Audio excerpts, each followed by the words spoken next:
नमस्कार, मैं हूं नेहा श्रीवास्तव। आप देख रहे हैं सुबह सवेरे और बुलेटिन की शुरुआत खबरों के साथ मध्य प्रदेश की खबरों की बात कर लेते हैं, जहां अटेर विधानसभा सीट की किशुपुरा के पोलिंग बूथ 71 पर मंगलवार को रीपोलिंग कराई गई है। रीपोलिंग में 1223 मतों में से 577 मत डाले गए हैं। इस तरह ही 47.10% मतदान दर्ज कराया गया। 17 नवंबर को हुए मतदान में यहाँ मतदान 80% दर्ज किया गया था, जो कि अब घटकर 47% ही रह गया है। कम हुए मतदान पर प्रशासन का तर्क है कि त्योहार के बाद कामकाजी लोग बाहर चले गए हैं और रिपोलिंग के लिए समय ये लोग वापस नहीं लौट पाए हैं, इसलिए मतदान कम हुआ है। मतदान की पूरी प्रक्रिया वेबकास्टिंग की गई है और जिसे भिंड, भोपाल और दिल्ली में बैठे अधिकारियों ने देखा है। रिपोलिंग के समय गांव के चप्पे चप्पे पर पुलिस तैनात की गई थी। साथ ही पुलिस बूथ पर मोबाइल पूरी तरीके से बैन कर दिया गया था। आज अटेर विधानसभा के किशुपुरा नंबर 3 पोलिंग स्टेशन नंबर 71 पर पुनर्मतदान की प्रक्रिया हुई है। आज मतदान पूर्णतः शांतिपूर्ण रहा और किसी प्रकार की कोई घटना नहीं हुई है। आज हमारे मतदान में 1223 में से 577 वोट पड़े हैं, जो लगभग 47.18% है और इस प्रकार मतदान शांतिपूर्ण तरीके से संपन्न हुआ है। रात में फ्लैग मार्च निकाला था, अनाउंसमेंट करा दी थी, मुनादी कराई गई थी और आज सुबह से ही जो है मतदान दल और जो है पुलिस व्यवस्था लगातार मतदान केंद्र बनी रही। माननीय कलेक्टर साहब, एसपी साहब और हेडमास्टर साहब सभी लोग यहाँ उपस्थित हुए और करीब जो है 50 का फोर्स था यहाँ पे और जो है आज 6 बजे तक जो है मतदान संपन्न हुआ। इधर मध्य प्रदेश में पिछले विधानसभा चुनाव की ट्रेंड और रिजल्ट के एनालिसिस से आधार पर सामने आया है कि जो मंत्री चुनाव हारे थे उनकी सीट पर पिछले चुनाव के मुकाबले मतदान प्रतिशत बढ़ा है। वहीं इस बार भी 6 मंत्रियों की सीट पर 3 से लेकर 5% तक वोटिंग बढ़ी है। अब सवाल ये है कि क्या यहाँ पुराना ट्रेंड दिखेगा या फिर से नतीजे कुछ और रहेंगे। देखिए रिपोर्ट। क्या कहता है मंत्रियों की सीटों का वोटिंग ट्रेंड। 2018 में जहां वोटिंग बढ़ी उसमें कुछ सीटें हारे। इस बार भी 6 मंत्रियों पर दिख रहा है वही ट्रेंड। वोटिंग खत्म होते ही मध्य प्रदेश में एनालिसिस का दौर जारी है। वोट प्रतिशत के आधार पर अनुमान लगाया जा रहा है। हम भी इस रिपोर्ट में कुछ मंत्रियों की सीटों पर वोटिंग ट्रेंड को समझने की कोशिश कर रहे हैं। आइए आपको बताते हैं कि कहां 2018 के मुकाबले इस बार वोटिंग प्रतिशत बढ़ा है। 6 मंत्रियों की सीटों पर 3 से 5% तक वोट प्रतिशत बढ़ा है। ग्वालियर ग्रामीण से मंत्री भारत सिंह कुशवाहा कैंडिडेट हैं। यहां वोटिंग में इस बार 5.32% की बढ़ोतरी हुई।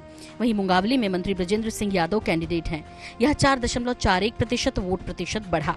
इसी तरह बालाघाट से गौरीशंकर बिसेन उम्मीदवार हैं। यहां 4.09% की बढ़ोतरी देखने को मिली। वहीं परसवाड़ा में रामकिशोर कांवरे मैदान में हैं। यहाँ 3.66% वोट प्रतिशत बढ़ा। बात करें रहली की तो यहाँ से गोपाल भार्गव कैंडिडेट हैं। वोटिंग ट्रेंड में यहाँ 3.16% की बढ़ोतरी देखने को मिली। वहीं पोहरी से सुरेश धाकड़ हैं। यहाँ भी 3.04% वोट प्रतिशत बढ़ा है।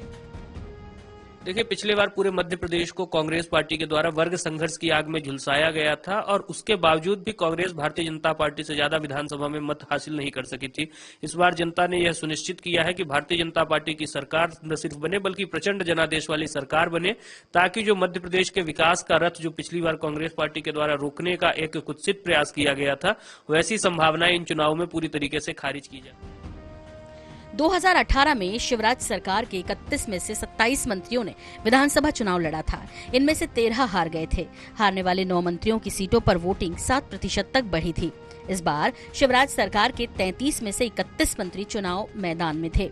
6 मंत्रियों की सीट पर 3 से 5% बढ़ा है वोट प्रतिशत। तो इसके क्या मायने निकाले जाएं? देखिए, 4% वोट मध्य प्रदेश में बढ़ा है, जो इस बात की गवाही दे रहा है कि सरकार को बाहर करने के लिए जनता में उत्साह है। मंत्रियों की सीटों पर आप देखेंगे कि वोटिंग परसेंटेज कुछ ज्यादा ही बढ़ा है। इससे लगता है कि मंत्रियों के प्रति नाराजगी है। नारी सम्मान योजना को लेकर के उत्साह है और आप ये देखेंगे कि मध्य प्रदेश में ज्यादातर मंत्री हारने जा रहे हैं। मध्य प्रदेश में भारतीय जनता पार्टी की सरकार से बाहर हो रही है और कमलनाथ पर विश्वास व्यक्त कर रही है मध्य प्रदेश की जनता। मध्य प्रदेश विधानसभा चुनाव में इस बार 77.15% वोटिंग हुई। 3 दिसंबर को नतीजे आने हैं। उससे पहले मंत्रियों की सीट पर वोट प्रतिशत बढ़ने और घटने के मायने निकाले जा रहे हैं। Bureau report, INS 24/7 Bhopal.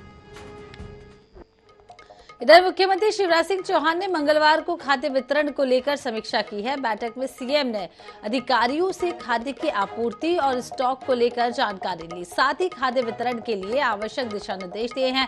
बैठक में सीएम शिवराज सिंह चौहान ने कहा है कि अगले 2-3 दिन में प्रदेश में वर्षा की संभावना है। इसके बाद उर्वरक की मांग बढ़ेगी। इसके अलावा सभी केंद्रों पर उर्वरक की पर्याप्त उपलब्धता और उचित वितरण व्यवस्था सुनिश्चित की जाएगी। वहीं अधिकारियों ने यह भी बताया है कि अब तक रबी की फसल 81,71,000 हेक्टेयर क्षेत्र में बुगाई गई थी और जो पिछली बार से 5.33% ज्यादा है। विपणन सहकारी समितियों के 154 विक्रय केंद्रों से नकद उर्वरक विक्रय आरंभ किया गया है। खाद्य लेने में किसानों को असुविधा न हो, इसके लिए टोकन व्यवस्था की जा रही है।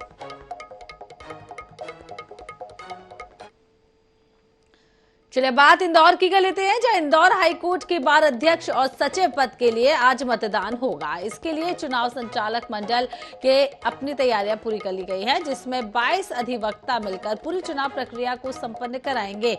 इस प्रक्रिया में 1807 रजिस्टर्ड सदस्य अपने मताधिकार का प्रयोग करेंगे। इससे पहले सोमवार को चुनाव तैयारियों को लेकर एक बैठक भी हुई है, जिसमें 3 और सदस्यों को मतदान की स्वीकृति दी गई है। एसोसिएशन के इलेक्शन है, ये कल होने वाले हैं और कल सुबह 11 बजे से लेकर के शाम को 5 बजे तक वोटिंग होनी है। हमारे हाईकोर्ट बार के जो रेगुलर मेंबर हैं वो 1807 हैं और 1807 लोग कल वोटिंग करेंगे। इसके लिए हमने कुल 25 बूथ अलग अलग बनाए हैं। लेडीज़ जो हमारी मेंबर्स हैं उनके लिए, कुछ हमारे डेजिग्नेटेड सीनियर एडवोकेट्स हैं उनके लिए अलग बूथ की व्यवस्था की गई है।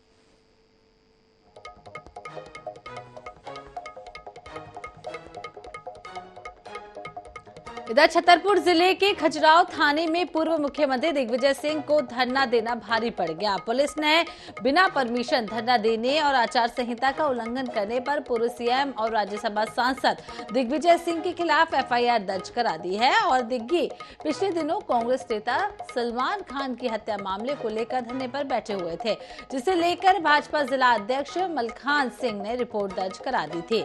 वहीं भाजपा प्रदेश अध्यक्ष वीडी शर्मा ने भी पूरे मामले को लेकर निशाना साधा। फिलहाल खजुराहो थाना पुलिस ने दिग्गी नाती राजा सहित 60 अन्य लोगों पर धारा 188 के तहत मामला दर्ज कराया है।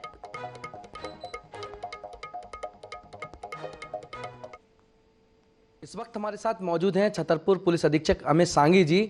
जो ये राजनगर में जो ये घटना घटित हुई है, इसको लेकर क्या अपडेट है और क्या कहना चाहते हैं? जी सर। राजनगर विधानसभा में थाना खजुराहो अंतर्गत 2 एफआईआर दर्ज हुई थी। 17 तारीख को एक एफआईआर दर्ज हुई थी धारा 302 आईपीसी के तहत और दूसरी एफआईआर 19 तारीख को दर्ज हुई है 307 आईपीसी के तहत। दोनों ही जो प्रकरण हैं, इसमें जो राजनगर विधानसभा क्षेत्र के अधिकृत प्रत्याशी हैं विभिन्न राजनीतिक दलों के, वो इसमें हैं और दोनों ही प्रकरणों में पुलिस ने एफआईआर करने के बाद विवेचना चालू की है। चूंकि दोनों प्रकरण अत्यंत संवेदनशील हैं, गंभीर प्रकृति के हैं, इसलिए इनकी विवेचना थाने से हटा के जो उस क्षेत्र के राजपत्रित अधिकारी हैं, अर्थात अनुविभागीय अधिकारी पुलिस एसडीओपी जिनको हम बोलते हैं, उनको ये दे दी गई है और उनके द्वारा बहुत ही गंभीरता से सारे तथ्यों को समावेश करते हुए वैज्ञानिक रीति से इसकी विवेचना की जा रही है और विवेचना में जैसे हमको एविडेंस मिलेंगे उस आधार पे हम इसमें आगे कार्रवाई करते जाएंगे। सर, आप घटना स्थल पे गए, क्या सर वहाँ पर देखने को मिला? घटना स्थल का 2 बार मैं मुआयना कर चुका हूँ। आज भी मैंने काफ़ी डिटेल में देखा था। घटना स्थल इनफैक्ट घने जंगलों का है। जब हम खजुराहो से रने फॉल, एक वहाँ पर्यटक स्थल है, रने फॉल जाते हैं तो रने फॉल के गेट पे ही राइट हैंड में अंदर जाके चंद्रनगर को जाने के लिए एक रोड है, उस जो कच्चा रोड है वो वह घटना स्थल है और आसपास उस घटना स्थल के आसपास कोई रहवासी मकान या कोई अन्य लोग नहीं हैं और बीच जंगल का कच्चे रोड का ये घटना स्थल है, जहाँ पर हमारी एफएसएल टीम ने पूरा मुआयना करके और जो भी साइंटिफिक एविडेंस हो सकते थे वो सब कलेक्ट किए हैं और उस रिपोर्ट का भी हम इंतज़ार कर रहे हैं। वो रिपोर्ट आएगी तो उसमें क्या उन्होंने पाया है वो हम समावेश करेंगे। तो अभी हमारे साथ मौजूद थे छतरपुर पुलिस अधीक्षक अमित सांगी जी, जिनका साफ तौर पर यह कहना है कि पुलिस पूरे मामले की जांच कर रही है और साक्ष्य भी जुटाए जा रहे हैं। आईएनएच के लिए विनोद मिश्रा की रिपोर्ट।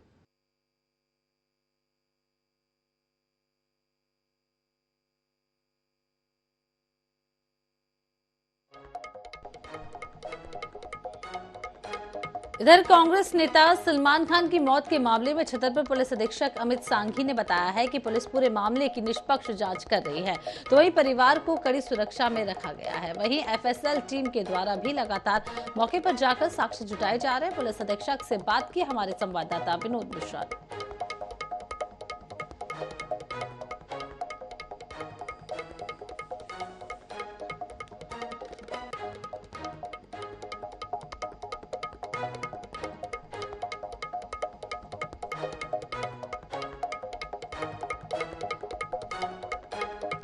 तो छतरपुर से एक खबर आपको बता रहे हैं, जब सलमान की मौत का ये पूरा मामला है, पुलिस इसको लेकर निष्पक्ष जांच कर रही है और परिवार को कड़ी सुरक्षा में भी रखा गया है। साथ ही आपको ये भी बता दें कि पुलिस निष्पक्ष जांच कर रही है। दिग्विजय सिंह ने धरना दिया था, जिसके बाद अब उन पर एफआईआर भी दर्ज हो गई। पूरी राजनीति मध्य प्रदेश के इन दिनों सलमान खान की मौत के इर्द गिर्द ही घूम रही है। कांग्रेस नेता थे सलमान खान, जिनकी मौत का मामला पूरा सामने आया। दिग्विजय सिंह यहाँ पर हजारों कार्यकर्ताओं के साथ धरने पर बैठ गए।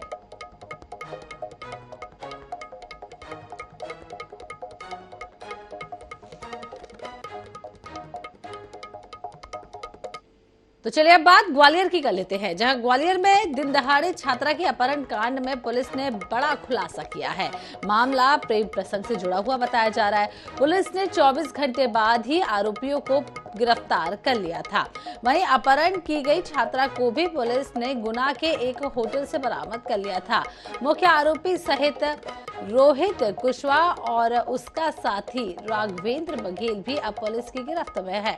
जानकारी के अनुसार पिछले 3 साल से रोहित कुशवाहा और छात्रा एक दूसरे से परिचित हैं। 4 दिन पहले रोहित ने अपने साथी राघवेंद्र के साथ मिलकर अपहरण की पूरी योजना बनाई थी।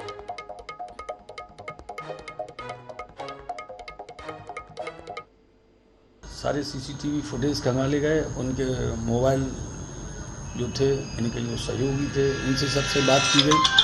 तो इसके बाद में इनकी जो लोकेशन आई तो वो गुना की मिली लोकेशन। हमारी टीम ने जाके गुना में बस स्टैंड से लड़की को बरामद कर लिया और लड़का जो ले जाने वाला था रोहित कुशवाहा, वो भी इनके इसी गांव का था, उन्हीं के गांव का, उसको भी अरेस्ट कर लिया। इधर एक लड़का जो उसका साथी था राघवेंद्र पाल, उसको हमारी दूसरी टीम ने अरेस्ट कर लिया।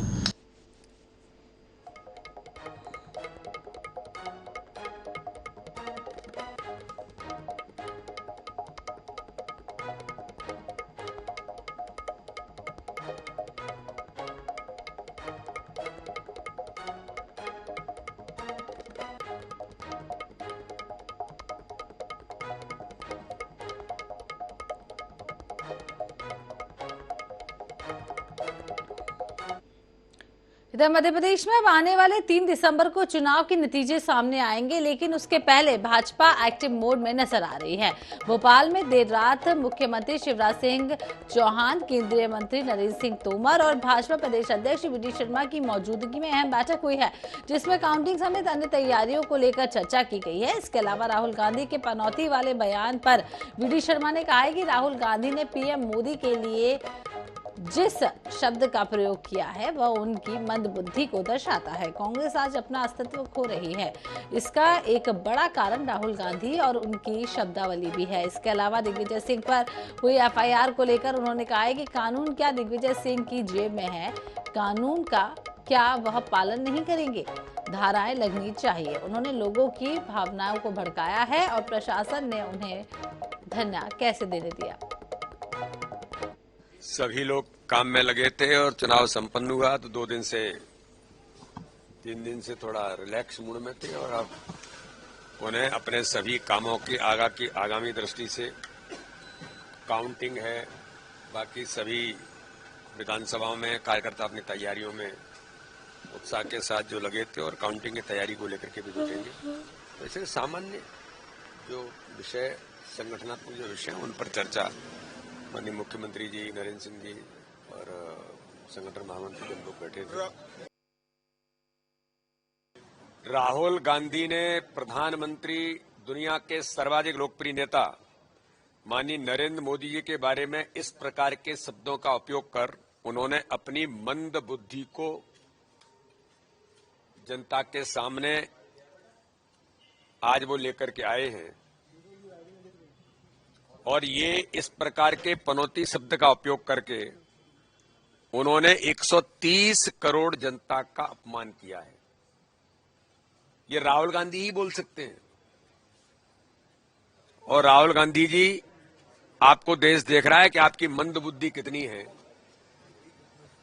कि जिस दुनिया के लोकप्रिय नेता को 12 देश अपने सर्वोच्च सम्मान से सम्मानित करते हो और आप इस भाषा का उपयोग करते हैं। देश के अंदर कांग्रेस नेस्तनाबूत हो रही है और आप इस प्रकार के शब्दों का उपयोग करते हैं। आपने 130 करोड़ जनता का अपमान किया। क्यों नहीं एफआईआर होगी? क्यों नहीं होगी? क्या कानून दिग्विजय सिंह जी की जेब में है? क्या वो इतने बड़े आदमी हो गए कि कानून का पालन नहीं करेंगे? प्रदेश के 10 साल मुख्यमंत्री रहे। एक झूठे अपराध के पंजीबद्ध होने पर आपको लगता था कि आपका गुंडेइज्म, आपकी दादागिरी चलेगी? आचार संहिता का उल्लंघन किया, वहां लोगों को भड़काया। मैं तो कहता हूं और धारा लगनी चाहिए इनके ऊपर कि आपने लोगों को प्रवोक किया मारने के लिए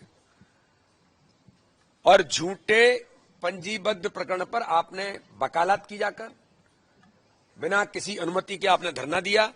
कानून अपना काम कर रहा है, कानून किसी के हाथ में नहीं है।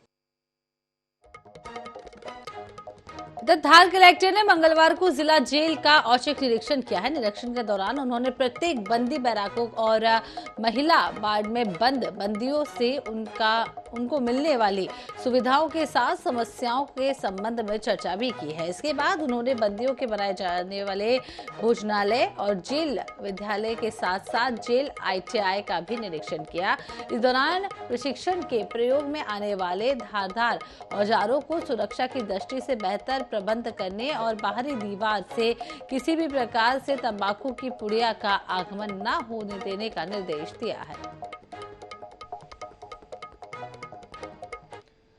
इधर सोशल मीडिया पर वन विभाग के डिप्टी रेंजर का एक वीडियो काफी वायरल हो रहा है। ये वीडियो मध्य प्रदेश के देवास जिले के वन विभाग के भ्रष्टाचार की पोल खोलता हुआ नजर आ रहा है। दरअसल 6 मिनट का ये इस वीडियो में डिप्टी रेंजर खुद के करप्शन की पोल खोल रहे हैं। वीडियो में वे कहते दिख रहे हैं कि उनका मकान सिंगल मंजिल था, कमाई से उनका डबल मंजिल मकान हो गया है, गाड़ी भी नहीं ले ली है। वीडियो में दिख रहे डिप्टी रेंजर मान सिंह गौड़ हैं, खुद कबूल कर रहे हैं कि कैसे उन्होंने राजनीति और पैसों की दम पर खातेगांव में रेंजर का चार्ज लिया तो नेतागिरी भरपेट लगाई। इसके अलावा उन्होंने इसे लेकर सब दूर तक 5 लाख बांट दिए हैं।